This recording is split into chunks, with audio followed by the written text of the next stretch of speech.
The Misfits Podcast, fostering community through thoughtful and meaningful conversations. Think, inspire, entertain.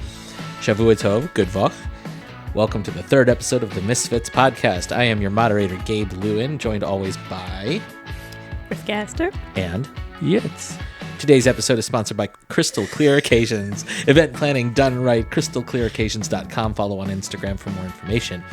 Okay, we're going to do something a little bit different. We're going to each bring up 2 or 3 hot takes about Judaism, Jewish life, being Jewish, being a Jewish misfit, Jewish culture, whatever. We're going to get a little controversial probably and a little spicy. And here we go. You ready? Let's go. All right. Let's do this. All right. I'm gonna go first. And my first hot take is that Jewish music sucks. I'm sorry. Jewish music is bad. And I'm going to get even more spicy. Okay, ready? Ishai Rebo, way overrated. Oh, definitely taking some shots over there. Every song sounds exactly the same. Okay. What, besides for Yishai Rebo, like every other genre also? Listen, you have the same crap over and over and over again. It's musicianless. Most of the time it's not real musicians. It's usually just canned music or somebody on a keyboard or some drum track. They're not real musicians playing this music, number one. Number two, it's usually the same chord progressions all the time, over and over again. And then the argument that I get back is, well, I'm really listening to it for the words. No, you're not. Okay? No, you're not. You're not listening. I am. Okay. How? You're going to listen to the same garbage music over and over again just because the words are pretty? Well, first of all, I don't have a music background, so I can't be as critical as you are, Gabe. But second of all, yeah, I'm going to listen to something that speaks to me. And especially in the Hasidic world, like, I love Hasidic music. Like, I always said that I probably have a little bit of a Hasidic soul in me. I just think they're just beautiful. They're heartfelt, and I feel like I can feel my heart when I listen to those songs. So who are you talking about when we talk about Hasidic music? Because Ishai Rebo... Specifically, because that's why that's the kind of music I feel like I connect to the most. So you're talking about like Hasidic Rebbes? Like Nigunim, yes. But also, like even the oldies from, I don't know, MBD and Avram Fred and like all those, I feel like they had really... Like, I mean, I grew up in the 90s, so I'm not that old either, but like, I feel like they had really, really beautiful songs. I'll give you that a couple of Mordechai Ben David songs are good. Avram Fried I can't get with. I'm sorry. It just sounds all the same. It's like, yeah, I can't with that stuff. Please. I mean, look. Because I think your association is with the music that got out there and that are played in concert. But if you're listening to the whole entire album of each of those singers, there are some songs that never made it big, but that are just beautiful. And I think we should start focusing on those. So I actually did that, to be honest with you. I went back and was like, okay, am I wrong about this completely? And the answer is no, I'm not. But wait, why don't you give more specific examples of things that you really don't stand. Like? Okay, let me tell you what I do like, because at least I'm going to be out there and just say I like certain Jewish music. For instance, I love Mudgets. Anything that Mudgets does, I think it's very authentic. So I listen to like old school Mudgets stuff. It's just very beautiful. Don't you have a Chazanis background? I do. So. I do like listening to some Chazanis, but I also can't get with it all the time. It's a little bit overwhelming. And yes, 1 or 2 songs from 1 or 2 artists here and there I can get with, but I can't listen to Yishai Rebo. I can't listen to... I don't even know. I can't name the person. It's hard for me to listen to their music. When there was a few years ago that Yosef Karduner was huge, and I'm like, Yosef Karduner's music every song sounds exactly the same. The musicality of it is just so repetitive, and it doesn't really make sense musically. And coming from I'm not a huge musician. I don't know I did not get my degree in music, but I've been around music my whole life. I've been playing violin since I was 4. So, and I've been in orchestras. I've been in bands. I've played guitar. I sing in choir. I've sung in lots of choirs, both Jewish and non-Jewish. And I have a sense of what beautiful music can be, what interesting, unique, beautiful music can be. And why aren't we doing it too? Why are we sticking to the same repetitive patterns in our music making? You could be saying the same things about pop music, I do secular say the pop same music. thing. I do say the same thing about pop music. I feel like So it's not about Jewish music. It's just about modern music. But some modern pop music is actually good too. Like it's not just. I think this requires a little bit more specification. Jewish music is very broad in their genres and their musicians, at least from what I've seen. But tell me something. When I say the term Jewish music, who do you think of? No one specific. That's not true. I That's not could true. I could go from like Mordechai Shapiro hip hop to Yishai Ribo to Shmuel, which But when is like I an say Israeli. Jewish music, you don't There's think hip hop. Hanan Ben Ari. I don't know if you know who these people are. I knew everybody until that last one. Okay, listen to. How's your Hebrew? My Hebrew's okay. Hanan Ben Ari is like incredibly deep. Is it thoughtful. Jewish music or it is Israeli music? It's Jewish and Israeli. He's technically Haredi also, so he's catering to the religious crowd more than just the Israeli in general crowd. Shmuel is also Haredi, but his music is soulful. It's not specifically religious. But he's Haredi. He's got the peyot. I'll give you someone in Jewish music that for a while, I was very into. I don't know if I'm still into it, but was Gad Elbaz. If you like God Elbaz, man, I don't know. No, because here's why. He's a Here's pop wh- singer. He's He pop. is a pop singer, He's but mainstream pop. he's a pop singer who has a very heavy Sephardi influence. Okay, so does Yaakov Shweki. But Shweki delves so much into that. Because he's a concert he's- person. that's how he started. I tend to agree with a lot of what you were saying about that. A lot of the songs are very repetitive, and I think that's because the singers are now trying to cater to the crowd, and the crowd wants something they're going to remember. They want something they're going to be able to just hum and sing and just play at parties. And So I agree with you. Like if you think about Shlomo Carlebach, right? So when Shlomo Carlebach came out in the 60s, he was doing something brand new, unique. He was taking folk music, the folk music style of the 60s, and applying it to Jewish music, using Jewish melodic ideas, but using a folk tune style. Then you look at the majority of Jewish music that followed him. That includes Mordechai Ben David. It includes people like the Diaspora Yeshiva Band. They're all trying to be sons of Shlomo. They're basically, that also includes Moshav Band. They're all basically trying to emulate and recapture a style of Shlomo Carlebach. Then you get people like Shweki, and then he becomes popular, and then everyone tries to emulate what Shweki's doing. That's where you get people like Ari Goldwag and what's his face, Baruch Levine. Baruch Levine, exactly. They're all trying to be Yaakov Shweki. But It's Yaakov like one Shweki did thing not- works, and then everybody tries to be that guy. First of all, Yaakov Shweki did not write his songs. Of course not.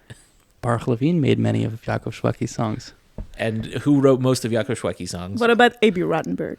So Rottenberg. A.B. Okay. Rottenberg is, so that's an interesting thing, because A.B. Rottenberg is was trying to be like trying to take what Shlomo Carlebach started and make a new version of it. That's why Dveikis was very interesting, because there was like an 80s version of what Carlebach did in the 60s.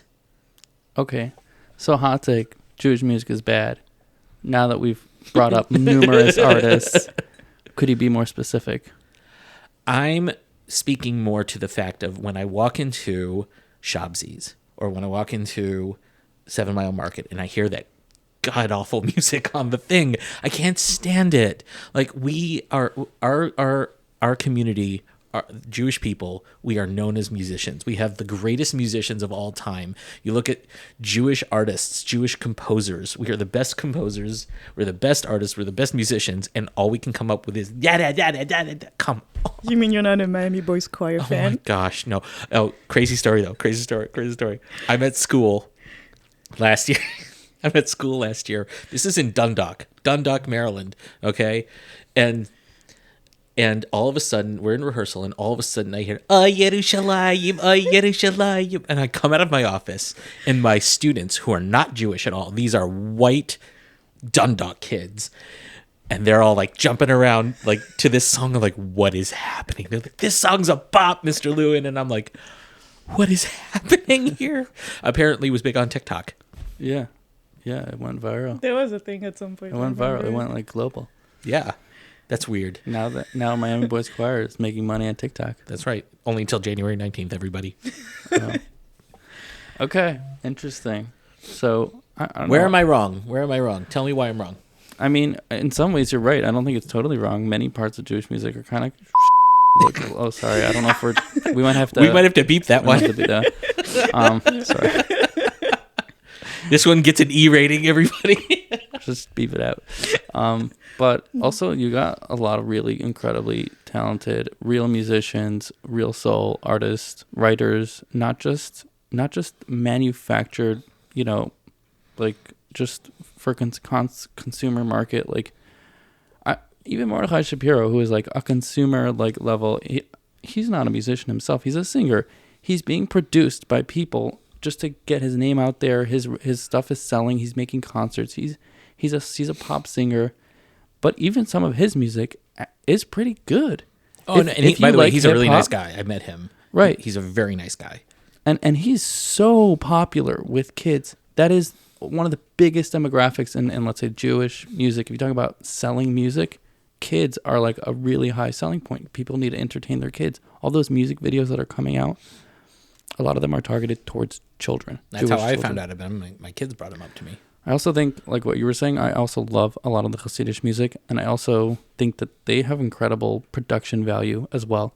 They have something that, like in general, I think Hasidim, when they do things right. They pour tons of money into their production, and they also have a lot of soul. Like a lot of their composers are influenced by a different world. Like they're way more, genuine towards their roots, and so a lot of them will still compose in Yiddish as opposed to in Hebrew or English, and like. I happen to think Liba Schmelzer is brilliant as a writer. I don't think he's a great singer, but he's good. Meaning I can't sing as good as him, but like his voice isn't significantly inspiring to me. But his writing is.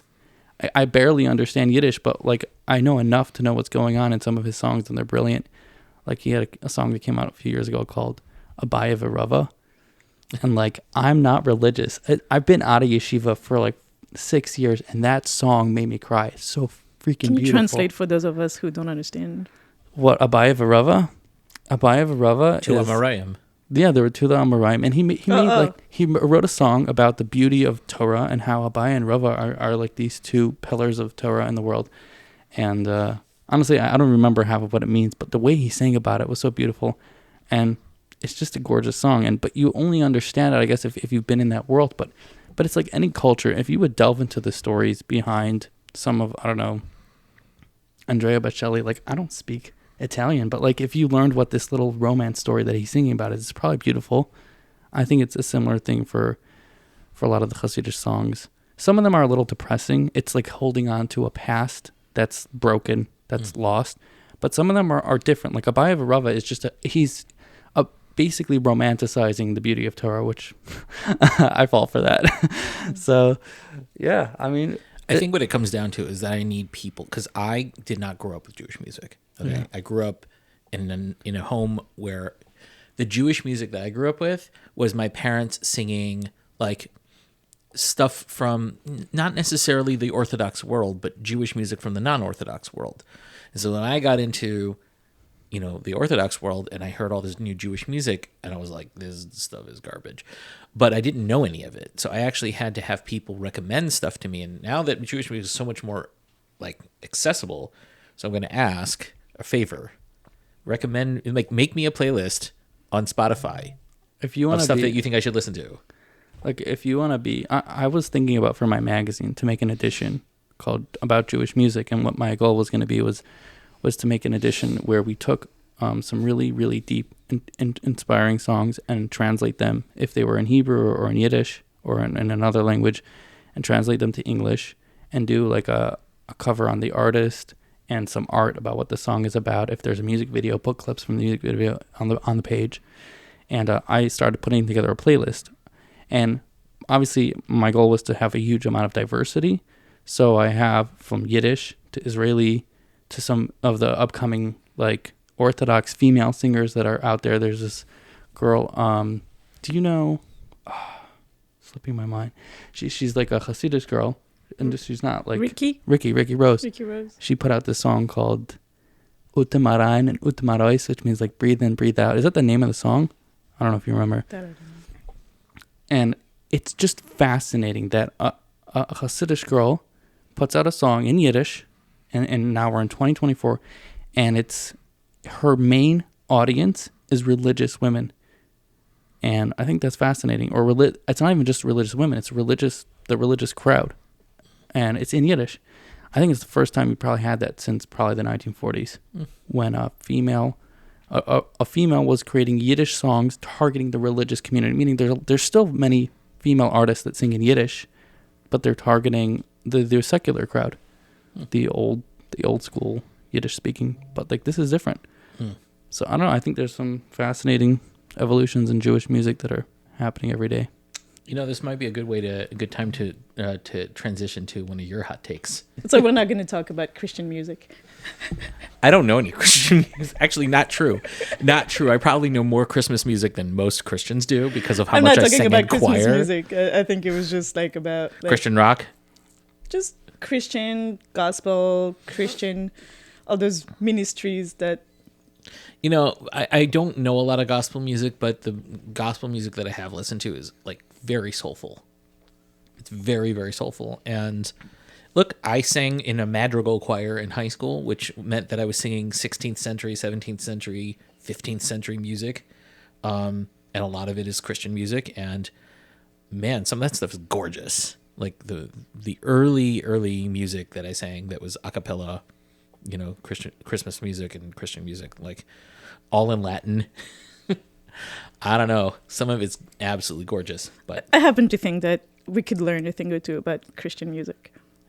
I mean, yes. I'm talking about specifically about their performances, like their concerts, which they don't call concerts. What do they call it? Because it's not, because concert has this connotation of just being plain entertainment.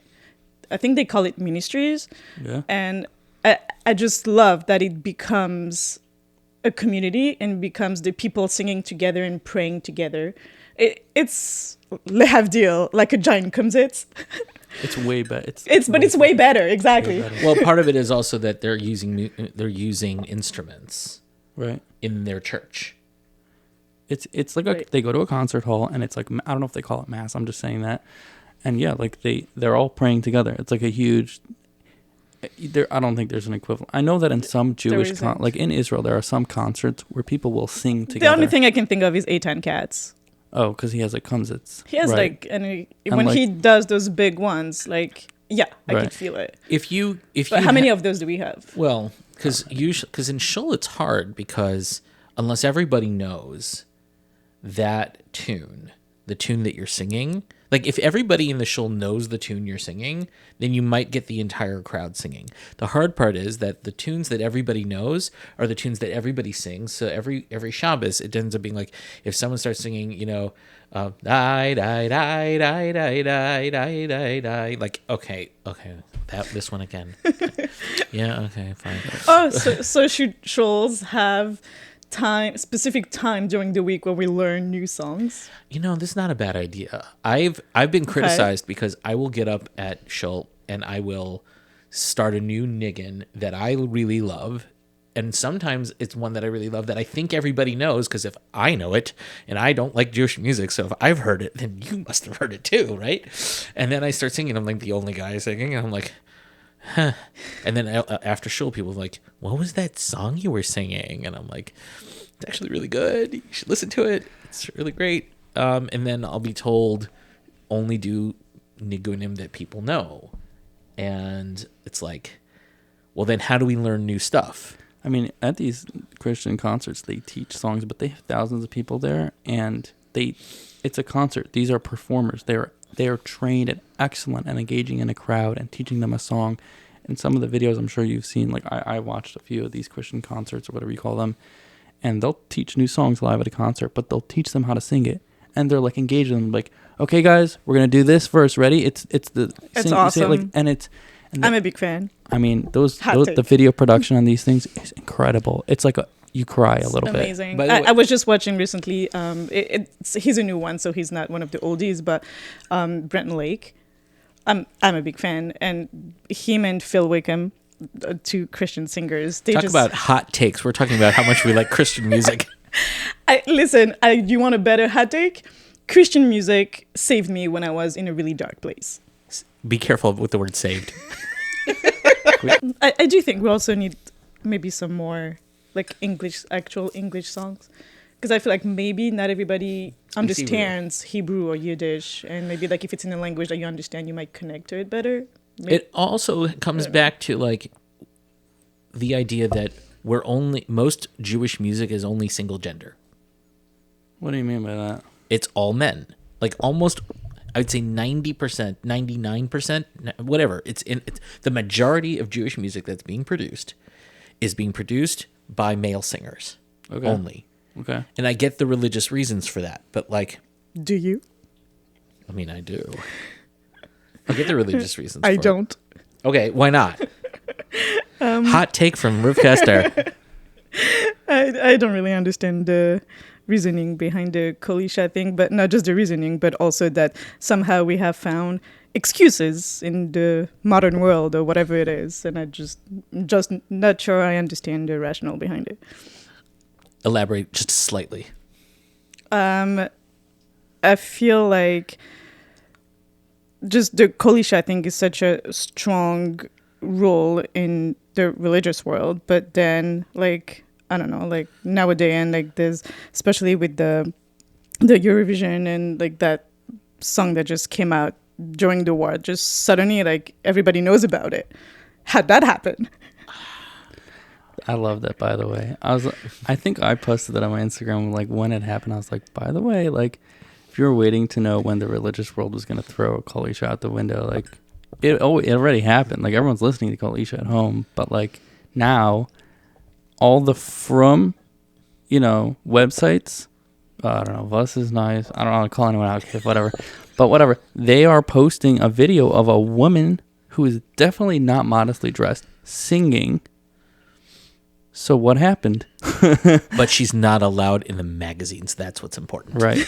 But they'll repost her video on social media because somehow it all suddenly makes sense. It's like I'm not gonna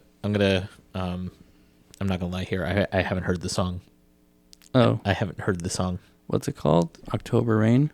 But it was called I know that it something else. exists. I know she won or whatever, but she was on it. It's like the more public version was Hurricane, but really the original was October Rain, which was not allowed to be played at the Eurovision. Oh, I heard all about it, just haven't heard the song.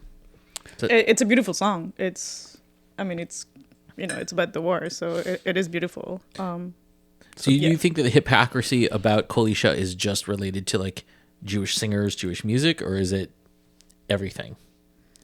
I mean, if they're listening to this music, what else have they been listening to?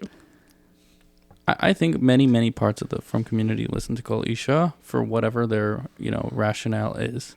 I know people that listen to Kolisha, so they have a heter because it's not live or whatever. They have their rationale why it's not really an issue.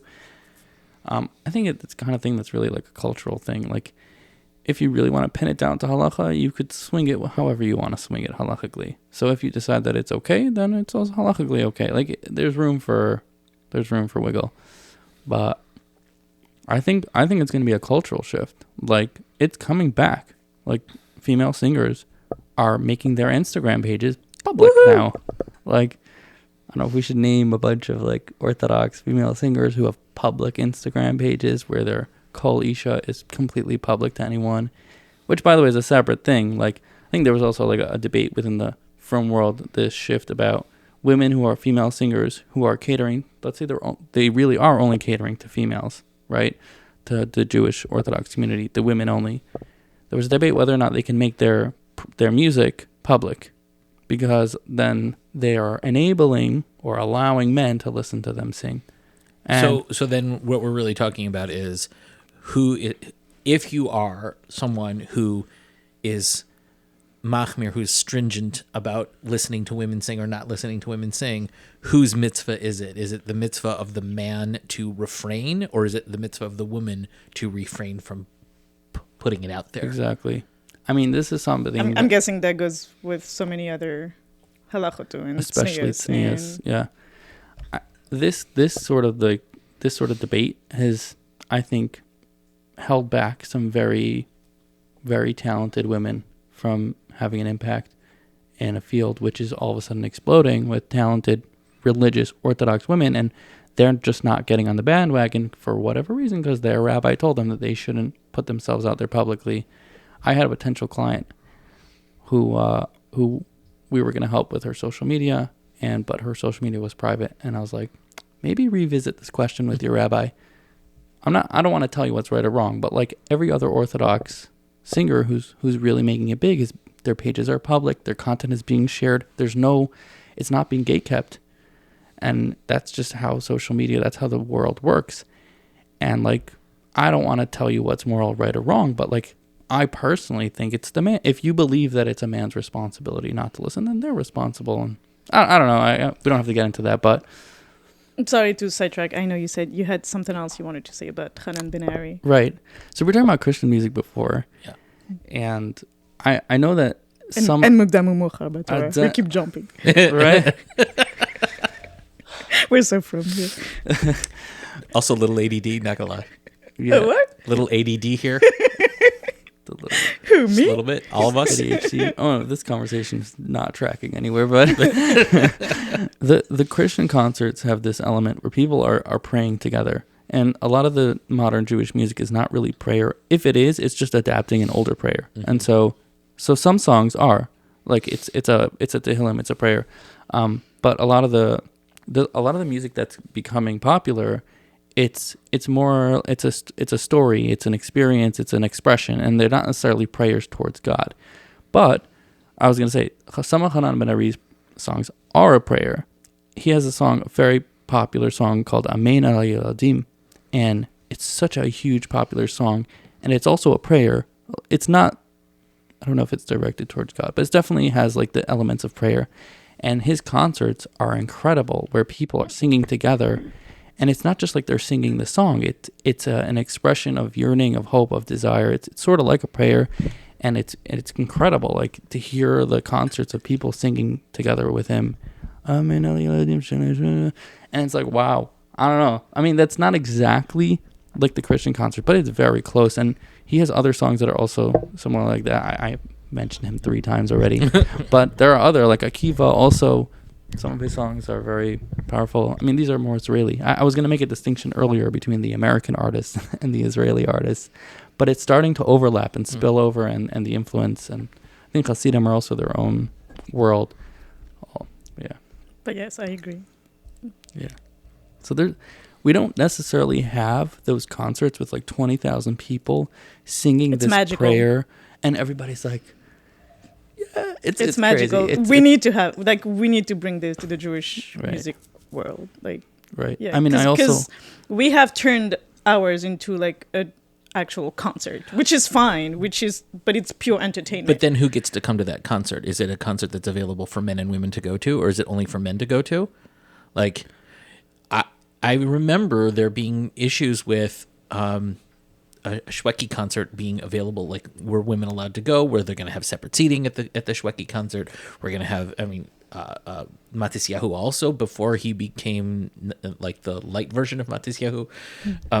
He was also having the same problem where, like, are women going to be allowed to Matisyahu concerts? By the way, his early stuff, I really like that stuff. Yeah, you like the reggae? Yeah, the original reggae stuff, where he was like fusing reggae music but also using a Jewish content. I thought that was unique. Yeah.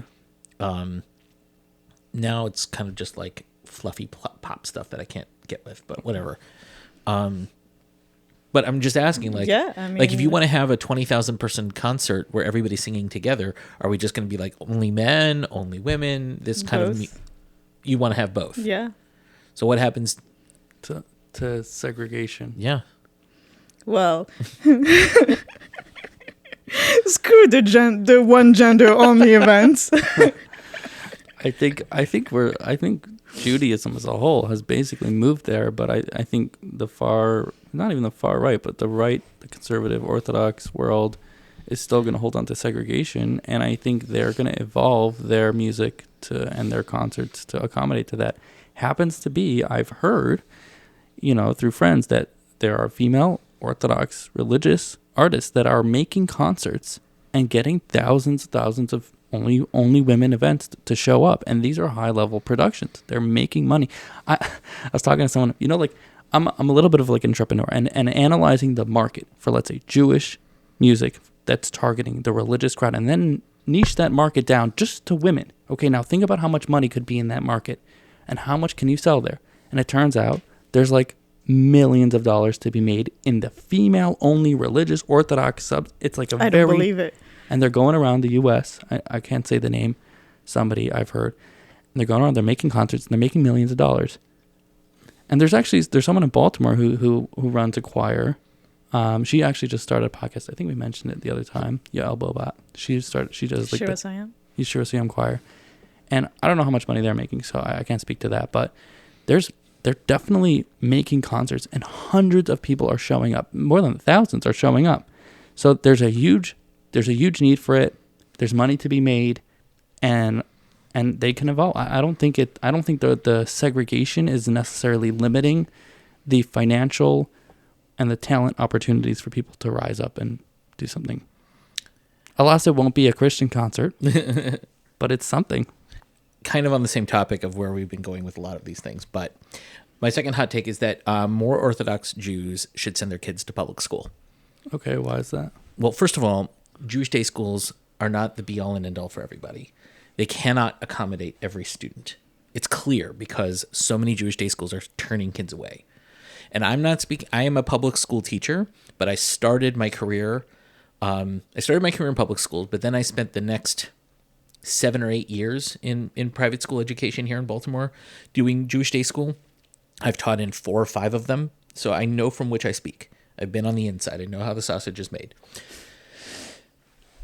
We have so many students who are being funneled into the Jewish day school system, and it's not working for them. I hear it from our friends. We hear it from our friends where the parents are just at their wits' end, and yet we don't have the mechanism to make it work for all the different kinds of students. We don't have the money. We don't have the resources. We don't have the finances, and yet all these parents feel forced to put their kids through Jewish education, Jewish day schools, because they're worried that if they send their kids to public schools, their kids are going to go off the derech. So how do you address that fear? Shameless plug for the new alternative girls' high school that I'm going to open in Baltimore. If you'd like to collaborate, please reach out. Yeah, there's an ongoing research for that. Right, you put a Facebook post? Sure did. It started a whole conversation. Yeah. I would counter that with the number of people that I taught in Jewish day schools who were forced through the system and are now off the derech completely. So meaning you lose some on either side, but I would say it's a valid concern. I mean, listen, I personally have no issue. I think it would be great, but I do think there needs to be some addressing of the fears. Whether they're true or not, that's one thing. What could be done about it? That's another thing. But I don't know, what would you say to Jewish parents? They're going to send their kids to public school. All the other kids are not Jewish. There's no Jewish education. They're not going to learn how to read Hebrew necessarily. They're not learning how to read Hebrew right now. They're not learning how to read Hebrew in Jewish. I'm not saying all students are not learning how to read Hebrew. I'm saying the students who are being forced through Jewish education are not, but really need something else. They need the special education services. Or you're a boy who is in the yeshiva system and you love to play music. You are a musician, or you're a dancer, or something, or you're an athlete, and you don't play basketball, and there's just no outlet for you to do something in school. There's no art program, or there's no theater program, whatever it is. But the public school has the special education needs because they have the services, because they're required to by law to have those special education services. They have the after-school sports programs. And we'll get into another thing in a second, but those kids who need the extra outlet and they're being forced into Jewish day schools, they're not learning Hebrew. How many kids have I seen that have gone through either years of a Jewish day school or a yeshiva school and can barely say the brachas at their bar mitzvah? I guess that's a number. There's a lot. There's a lot. So many kids their parents have paid tens of thousands of dollars for 7, 8, 9 years of Jewish day school, and the kids can barely say the brachas at their bar mitzvah. Okay. Barely read Hebrew. And even if they can read Hebrew, have no clue what they're saying. Okay. And still don't know why they should be Jewish, or there's no talk. I mean, we can get into like all the discussions about how Jewish education is failed. What I'm saying is, if you put your kid into a school situation where they can learn and they're feeling confident in their ability to learn, to read, to do math, that they're not being talked down to because they dress a little bit differently than everybody else, or because their skirt is not as low as it should be, or whatever the Narishkeit is that girls are hearing and boys are hearing in yeshiva schools, but they're actually feeling confident in themselves. Oh, now we have an opportunity to now throw in some Jewish stuff at home, which, by the way, we parents are the primary teachers of Torah to our children. We're the ones who should be teaching our kids. And I'm not saying that I am the Gemara teacher to my kids at my house, but like my ex-wife and I, we are the ones who should be the primary educators of our children's Judaism.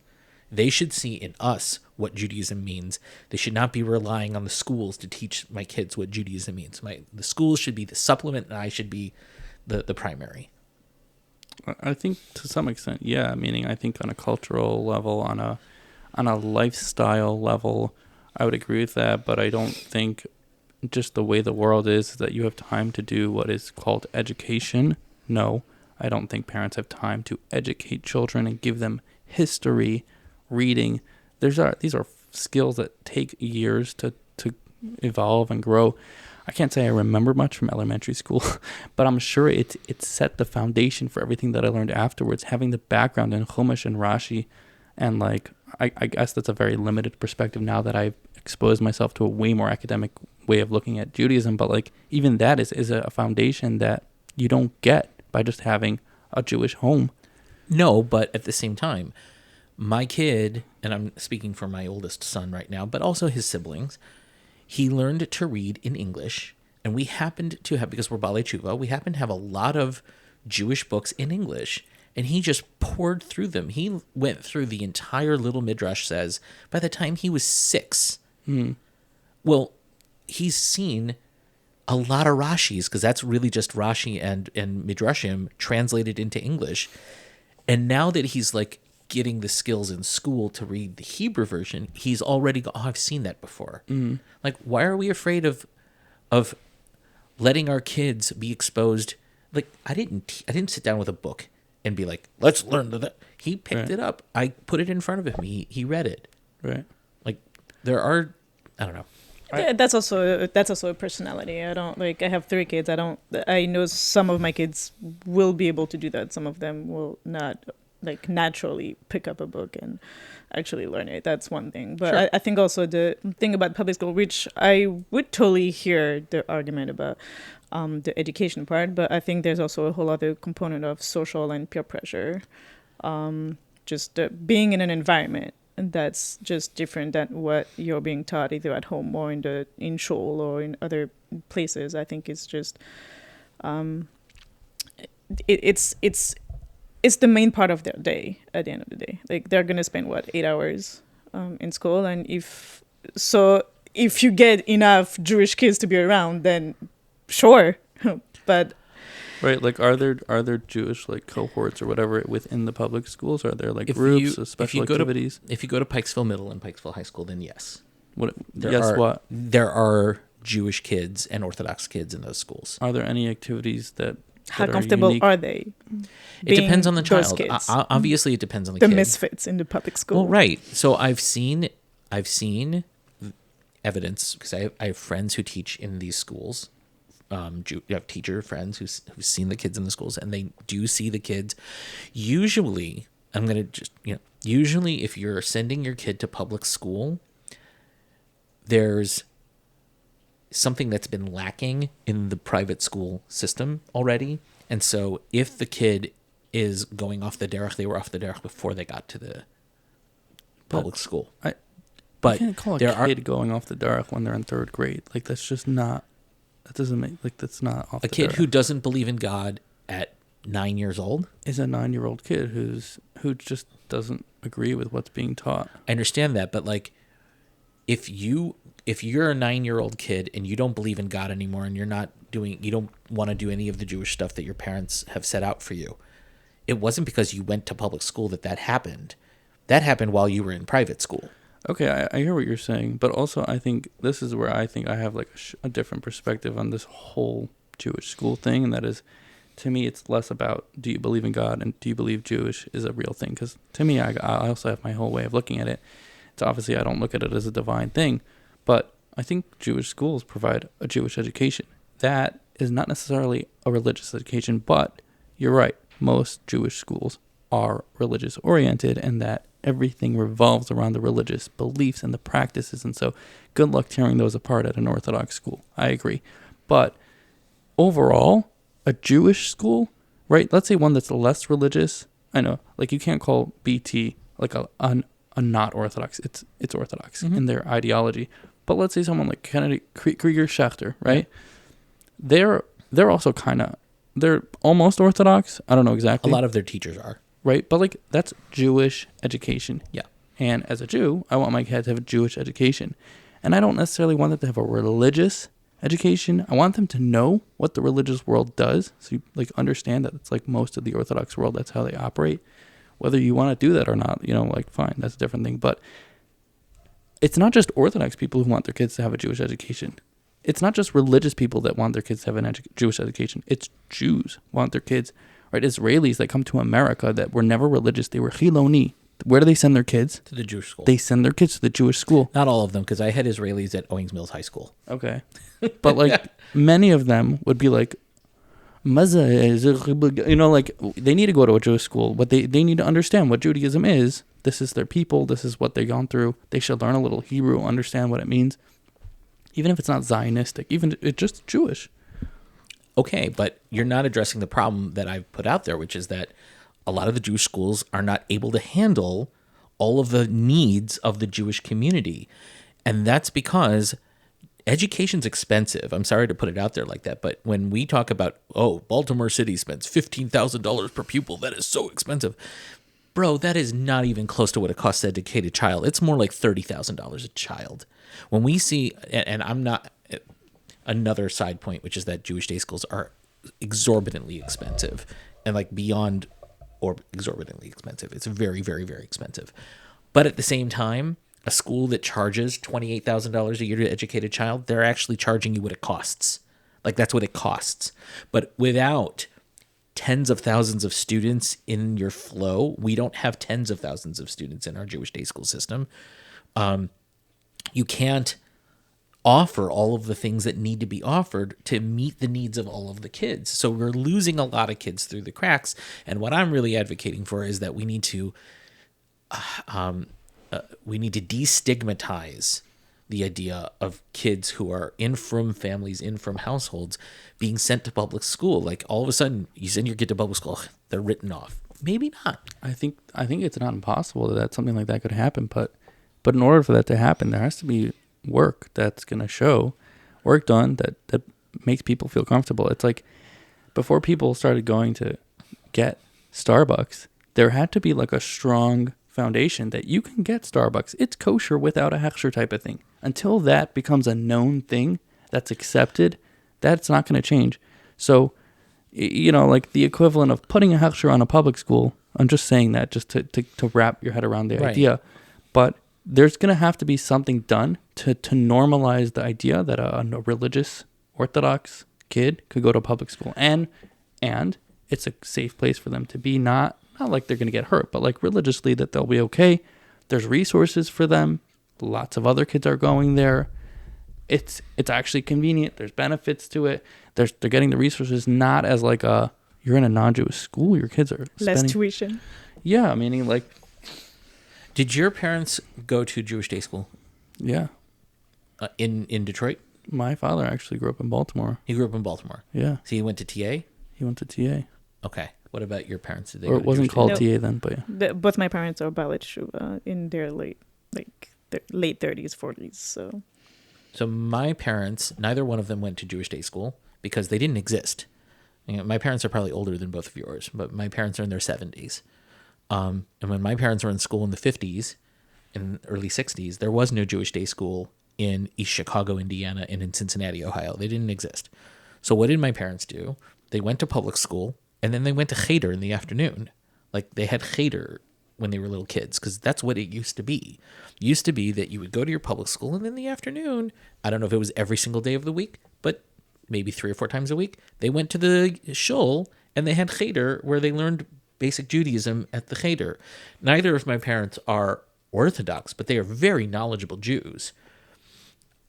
We have the capacity to offer that kind of thing today. Why can't we have a system where, and it can be even built into the Jewish day school system, where you have the kids who go to public school in the morning, and then they get dropped off, and then they go to the cheder, or they get their, because public schools, like high schools, end at 2:30 in the afternoon. What do you do with the other 2.5 hours of your day? You could send them to some Jewish supplemental school. I mean, I don't understand. Who's going to have that kind of supplemental school? Oh, I hate to say this.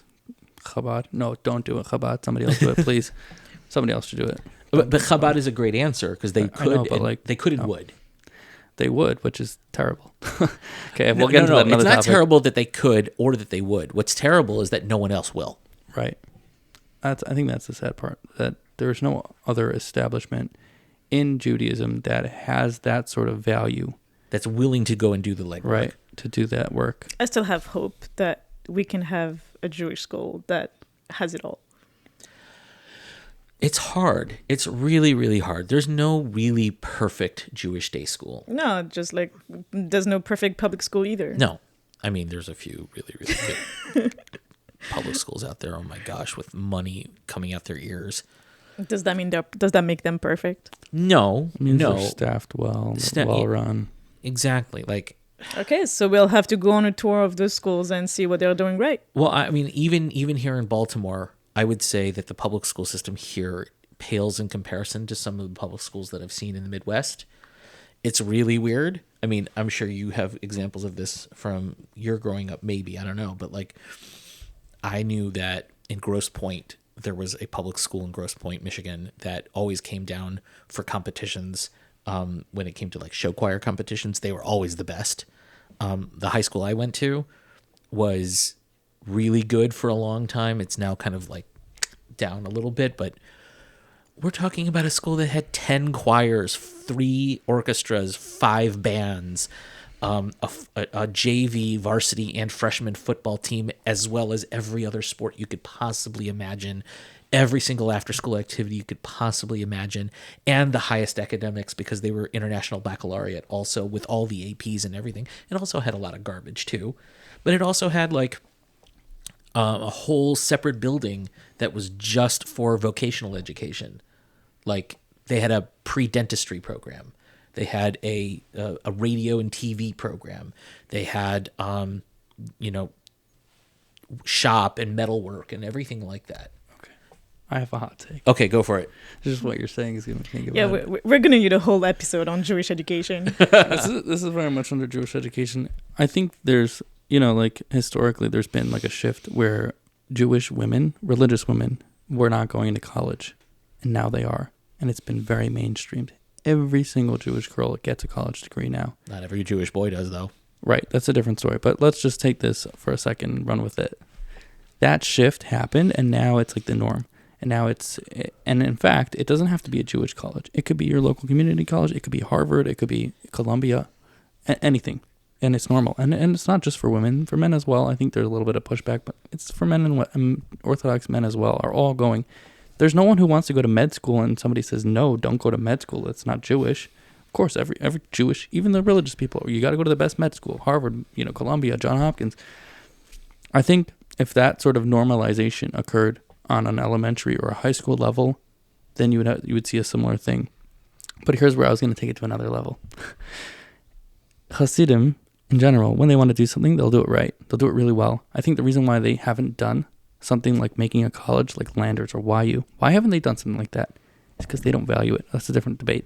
But they view the world differently. They're so good at being entrepreneurs. Right, they don't need it. It's not diamond their industry. That's all it is. That's not their forte. But if they chose education as their project, you would see an amazing college show up with top educators, and they would not selectively pick religious teachers. They would bring in the best educators. They would bring the top professors, because that's what they do in the business world.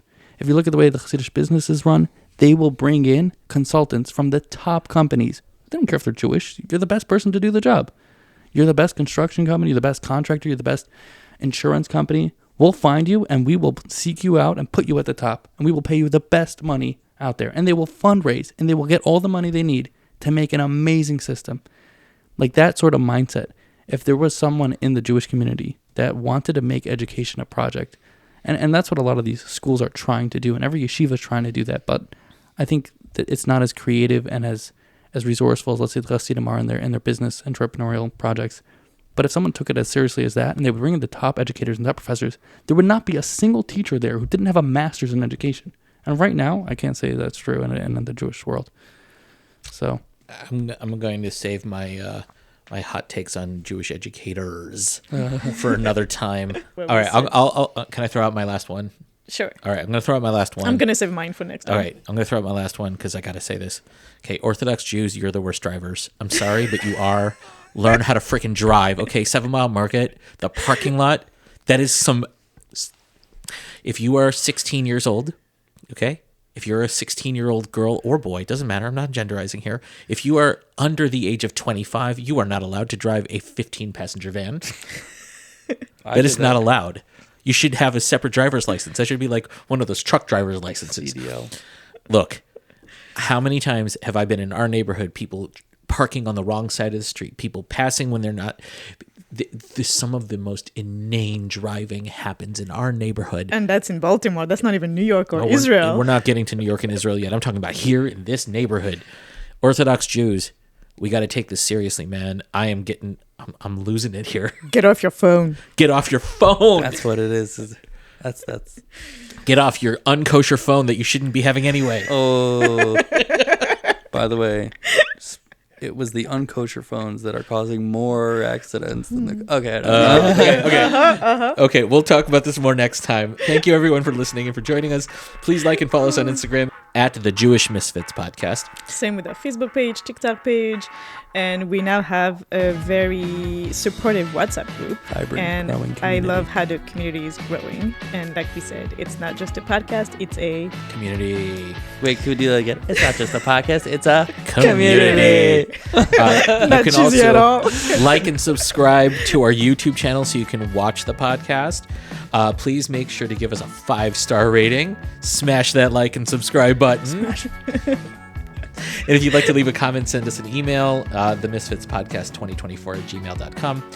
And once again, our episode today is sponsored by Crystal Clear Occasions, event planning done right. crystalclearoccasions.com. Follow on Instagram for more information. Thank you very much, everybody. See you next time. Ciao. Ciao.